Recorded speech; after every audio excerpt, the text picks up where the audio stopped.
They tried to ban me from my own land, so I shut down the only way they could get out. That was their first real mistake. They tried to ban me from my own land, so I shut down the only way they could get out. That was their first real mistake.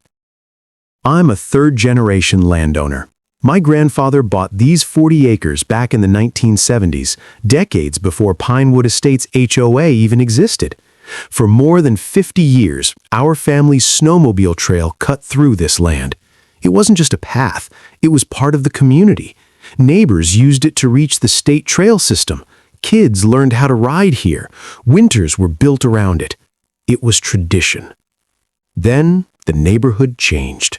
New HOA board members moved in, wealthy retirees chasing silence and control. Last November, I walked my property and found a sign nailed directly into one of my trees. No snowmobiles. Violators will be prosecuted. The problem? That land wasn't theirs. It was mine. I called Margaret Chen, the HOA president. She was icy, dismissive, claimed they had historical use rights.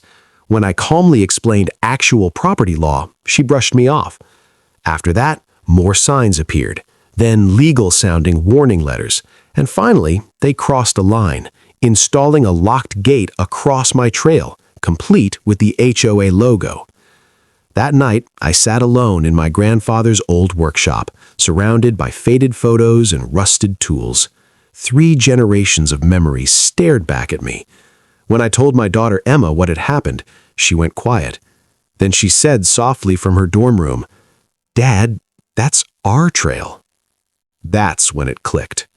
While the north side of my land held the trail everyone used, the south side contained something else, the HOA's only access road to their pavilion and back lots.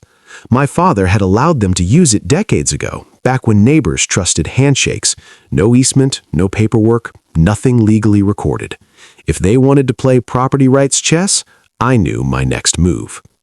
I removed their illegal gate. Then I installed my own, right across their access road. One simple sign: private property, no trespassing. Margaret called within hours, furious. "We need that road," she snapped. "And my family needs our trail," I replied calmly. 3 days later, their New Year's event collapsed. No access to the pavilion. Garbage trucks couldn't reach the back lots. Residents turned on the board. Lawyers got involved. At the meeting, I offered one solution: acknowledge my boundaries, remove every restriction on the trail, and sign a permanent recorded agreement forever. The room went silent until Mr. Patterson, another board member, finally spoke. We moved into their community, not the other way around. They signed. Now, Margaret's grandson rides the trail with us. Mrs. Patterson waves every winter morning. The path is open again. The trail lives on.